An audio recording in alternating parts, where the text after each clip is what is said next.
तो आज हम पढ़ेंगे जो है इतिहास के वो सारे क्वेश्चन जो हर कॉम्पिटिटिव एग्जाम में पूछे जाते हैं, हर कॉम्पिटिटिव एग्जाम में पूछे जाते हैं। ठीक है, तो आज का हमारा पहला प्रश्न है। आज का सेशन शुरू करते हुए आज का हमारा पहला प्रश्न जो है, 10वीं शताब्दी के किस भाष्यकार को भाष्य को सर्वाधिक स्वीकृति मिली? तो इसका सही उत्तर जो हो जाएगा हमारा मेघातिथि।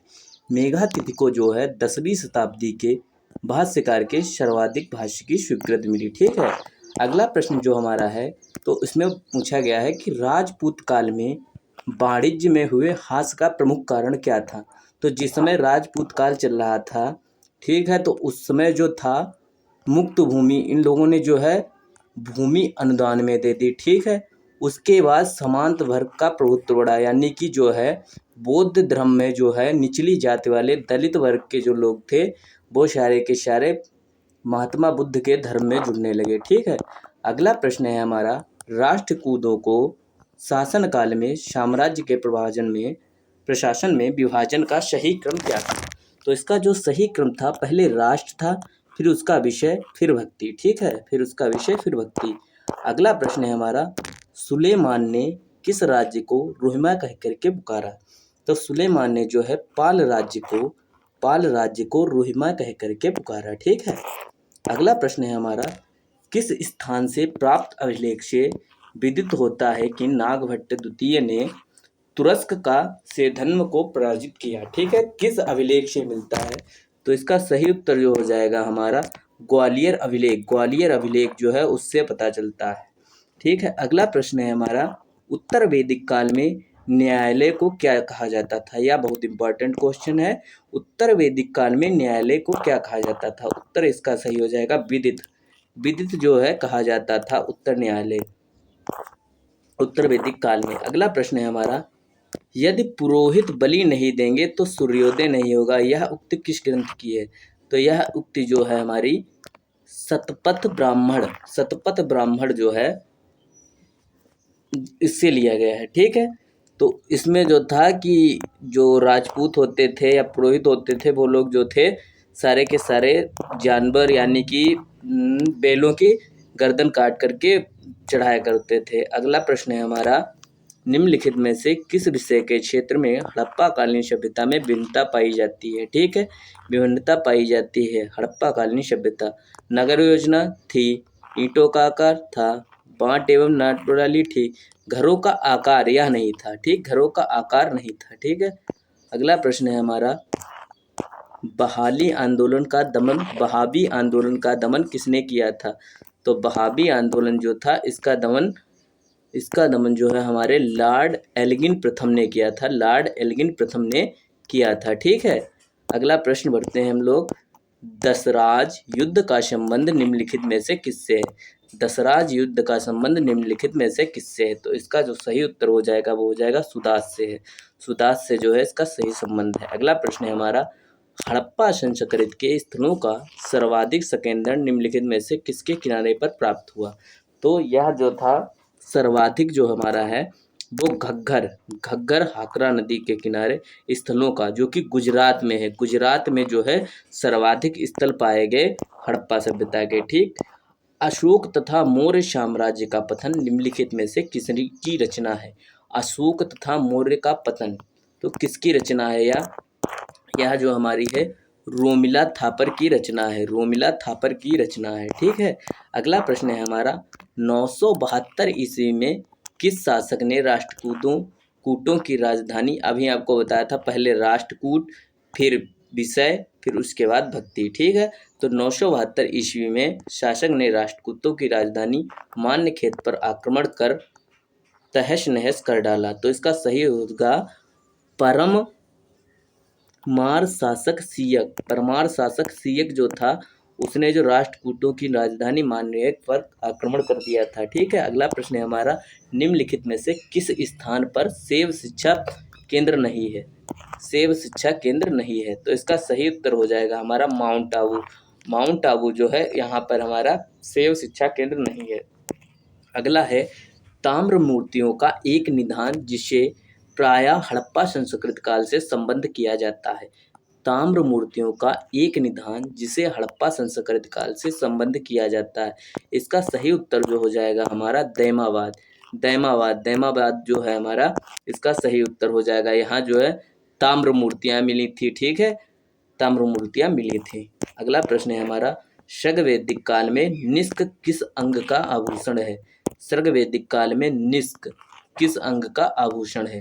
किस अंग का आभूषण है? तो निष्क जो है गले में पहनने वाला आभूषण है, गले में पहनने वाला आभूषण है निष्क, याद रखिएगा, निष्क जो है गले में पहनने वाला आभूषण है। अगला प्रश्न है हमारा, सुमोरिया के सूसा नगर से प्राय 30 महरों का जिस सिंध नगर से संबंध है? सुमोरिया के सूसा यानी कि लोथल से जो है हमारी 30 मुहरें जिस पर जो है चिन्हित, यानी कि किसी आकार वाली जो हमारी मुहरें मिली थी हमारी लोथल से मिली थी, ठीक है।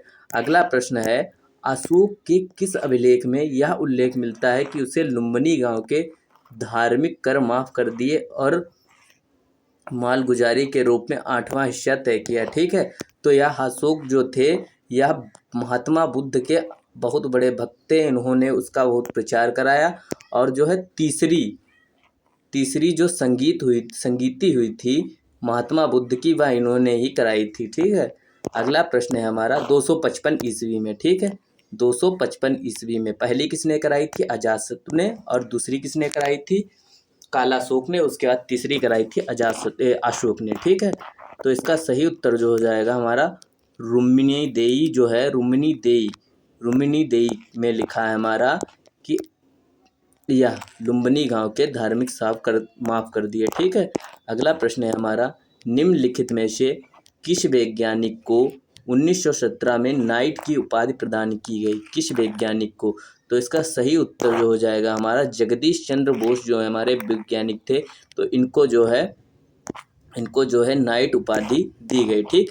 बक्सर का युद्ध कब लड़ा गया? बक्सर का युद्ध जो हमारा 22 अक्टूबर 1764 ईस्वी में लड़ा गया, 1764 ईस्वी में लड़ा गया, ठीक है। अगला प्रश्न है हमारा, सिंधु घाटी के लोगों को संभवतः निम्नलिखित में से किस प्रावधान और श्रृंगार सामग्री की जानकारी नहीं थी? तो इसका उत्तर हो जाएगा ताम्र दर्पण था, ठीक है, हाथी दांत के कंघे थे, सुरमा लगाने की सलाइयाँ थी, लेकिन केस रंग रोगन खिजाव वह नहीं था, ठीक है। ताम्र दर्पण था, पाया गया था, हाथी के दांत के कंघे भी पाए गए थे, ठीक है। अगला प्रश्न हमारा है, निम्नलिखित में से किस उपनिषद में मृत्यु संबंधी चर्चा की गई है? मृत्यु संबंधी चर्चा किस उपनिषद में की गई है? तो इसका सही उत्तर जो हो जाएगा हमारा कठोपनिषद हो जाएगा। कठोपनिषद में जो है मृत्यु के बारे में बताया गया है, ठीक। अगला प्रश्न है हमारा, जगत ईश्वर और ईश्वर ही हमारी आत्मा है, इस विचारधारा को किस ग्रंथ में, यानी कि जगत ईश्वर है और ईश्वर ही हमारी आत्मा है, या ब्रह्मा सूत्र में लिखा है, ठीक। उत्तर वैदिक काल में कौन सा कराधान से संबंधित विचार सत्य है? उत्तर वैदिक काल में, ठीक है, तो एक ऋग्वैदिक काल था और उसके बाद उत्तर वैदिक काल। तो इसका सही उत्तर जो हो जाएगा हमारा हो जाएगा केवल वैश्य पर कर का भार था, ठीक है। तो यह लोग जो थे, इन्होंने जो पुरोहित वगैरह थे वह ऊपर थे और जो वैश्य शूद्र थे वह नीचे थे, तो केवल वैश्य पर कर का भार था, ठीक है, ब्राह्मणों पर कोई कर का भार नहीं था, ठीक है। पूर्व वैदिक काल में राजा पर किसका नियंत्रण था? पूर्व वैदिक काल में राजा पर किसका नियंत्रण था? तो सभा और समिति, जैसे कि हमारे यहाँ संसद है इस टाइम पे, उसी प्रकार उस टाइम पे सभा और समिति हुआ करती थी, तो राजा पर उनका नियंत्रण होता था, ठीक है। कश्मीर में उत्पल वंश की स्थापना किसने की? उत्पल वंश की स्थापना किसने की? तुम्हारे जो है अवंती वर्मन जी ने जो है उत्पल वंश की स्थापना की। अगला प्रश्न है हमारा, हड़प्पा कालीन लोग किसके साथ व्यापार करते थे? तो मेसोपोटामिया बिल्कुल सही है, ठीक है, मेसोपोटामिया, और उपरोक्त सभी सही होंगे, क्योंकि यहाँ पे बहरीन में भी करते थे, ठीक है, और मेसोपोटामिया में भी करते थे और मिस्र में भी करते थे, ठीक है। अगला प्रश्न है, किस सिख गुरु ने फारसी में जफरनामा लिखा? किस सिख गुरु ने? तो गुरु गोविंद सिंह जो हैं गुरु गोविंद सिंह जो हैं इन्होंने जफरनामा लिखा। ठीक है। ठगी प्रथा के उन्मूलन से संबंध जनरल कौन था? ठगी प्रथा जो हमारा लॉर्ड विलियम बेंटिक जिन्होंने सती प्रथा भी चालू की थी। ठीक है। अगला प्रश्न है हमारा,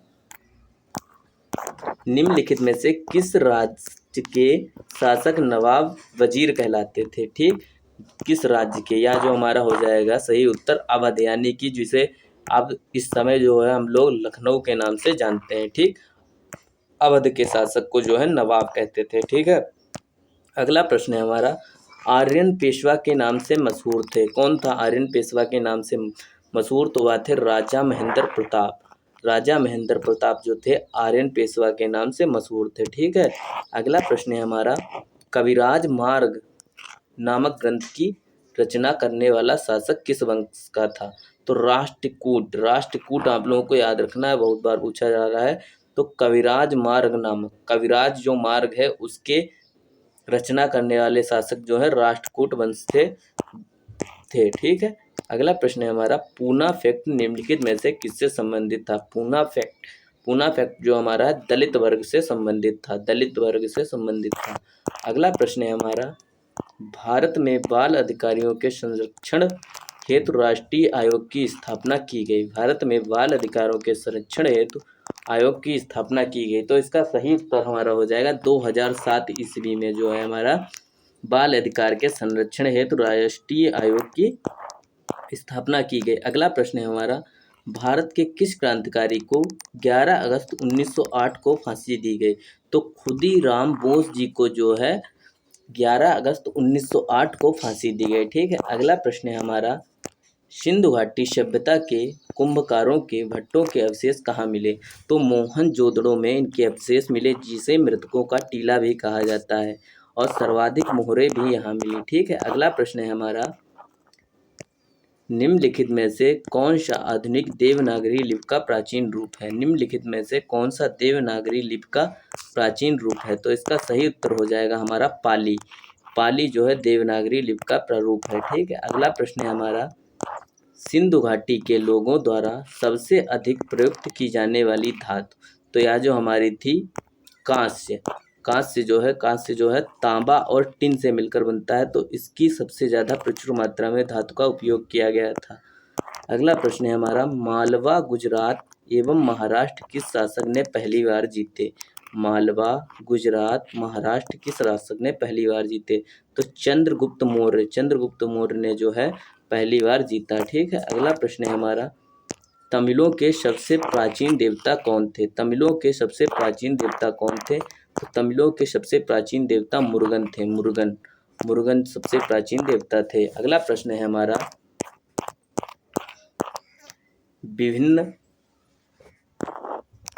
विभिन्न हड़प्पा कालीन स्थलों से बिखरे हुए अस्थि अवशेष या कंकालों से निष्कर्ष निकाला जा सकता है किसी प्रकार का सैनिक आक्रमण हुआ होगा। ठीक है। अगला प्रश्न है हमारा, प्राचीन भारत में निम्न में से कहाँ राजतंत्र था? प्राचीन भारत में कौशंबी में भी था, मगध में भी था, कौशल में भी था। ठीक है। अगला प्रश्न है हमारा, प्राचीन भारत का वह प्रसिद्ध शासक कौन था जिसने अपने जीवन के अंतिम दिनों में जैन धर्म को अपनाया? यह बहुत इंपॉर्टेंट क्वेश्चन है। तो जैन धर्म को जो है चंद्रगुप्त मौर्य ने अपनाया, और अशोक को तो हम आपको बता चुके थे, अशोक ने जो है बुद्ध धर्म को प्रचार प्रसार किया। ठीक है। अगला प्रश्न है हमारा, संगम काल में विदेश व्यापार के विकसित होने में किस कारक को सर्वाधिक सहायता माना जा सकता है? संगम काल में विदेशी व्यापार को। तो इसका सही उत्तर हो जाएगा अरब, मिस्र तथा रोम प्रदेश से सीधा व्यापारिक मार्ग होना। ठीक है। सीधा व्यापारिक मार्ग होना। हड़प्पा के लोगों के सामान्य घरेलू बर्तन किसके थे? तो यहाँ जो थे मिट्टी के अच्छी तरह पकाए गए चित्रांकित बर्तन थे। ठीक है।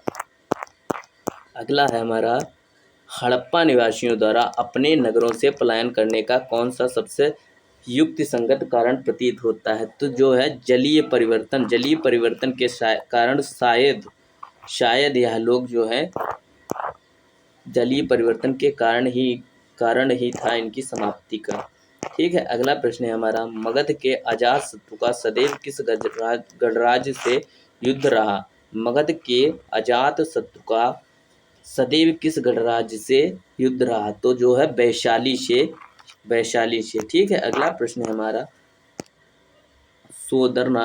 सोदरानंद निम्न में से किसकी रचना है? तो अश्वघोष की, अश्वघोष की जो है, अश्वघोष की सोदरानंद रचना है। ठीक है।